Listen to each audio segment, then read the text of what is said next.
So this nurse was help assisting and watching him, and she's going, "Ooh, I can see all the muscles down in your calf. This is really cool." Okay. So I asked my surgeon is the one doing this, and I asked the surgeon, "What do I visualize to heal this?" And he says, "Oh, you can't do this." And I was just about to say, the mind is very powerful. And his phone rings, and he takes that excuse to answer the phone. Well, bless her heart, Linda told me exactly what to visualize. Linda knew what I was talking about, and she said, "I want you to visualize this perfect, bubbly pink tissue, and that's what you're going to form." And so she gave me something to work on, and I healed faster than anybody could believe, so I guess some of that worked.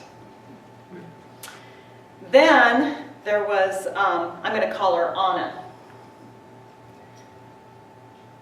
I don't know why, but I had this nurse. Most of my interactions were with night nurses because there was time.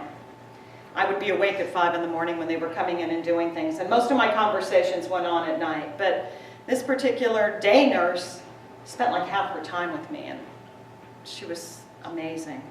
She walked me up and down the halls when nobody else would. She said, "I don't care what they say. We're going up and down the halls. You're sealed up." I had this wound vac on still, and everything was sealed. There was no infection that could get loose. So she walked me up and down the halls and allowed me to exercise this thing.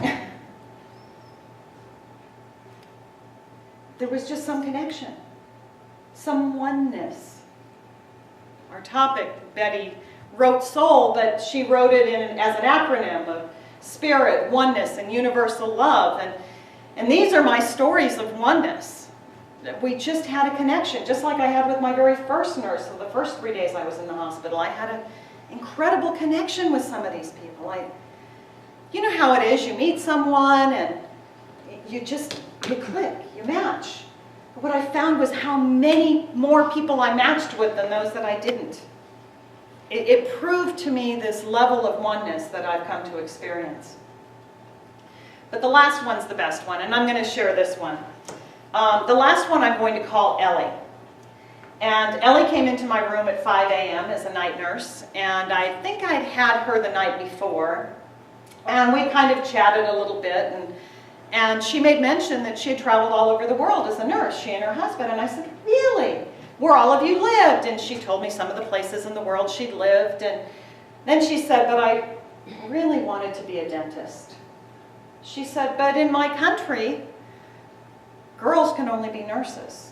She came from the Philippines. And her parents had refused to allow her to go to dental school because this was just not common in their culture. Girls became nurses. So she'd been experiencing all these things, but she had this sadness in her that she'd always wanted to be a dentist and couldn't do it. So I said something nice to her, I don't know, and she got all teary and she said, I have to go. She couldn't cry in front of me. "I have to go, I'll be right back." And she left crying, and she came back. And she proceeded to tell me that, don't ask me why, it's kind of like the people in the grocery store, they want to tell me their life story. 5 a.m., we got nothing else to do. "I'm really concerned about my teenage son. We live here, he doesn't have any Filipino friends, he's losing his culture. I'm concerned about the choices he's making and the things that he's doing and the kids that he's hanging out with." And I listened for a while and said something else, and she left. And she came back a third time, and I said, "Do you have your gloves on?" Because in order to touch me, everybody who came into my room had to wear a gown and gloves because, I had an infectious disease. She said, "Yeah, I have my gloves on." I said, "Put your hand in mine." She put her hand in mine, and I said, "At home," and this is absolute truth, "at home I have a photo album from 1946 to 1948, when my father was in the Philippines, fighting alongside of your family members to save your country." I had a connection to this woman that was beyond either of us, that went back to the 1940s. She left crying again. And it gave me a little time to think, and she came back again. She didn't want to let this go. She came back again.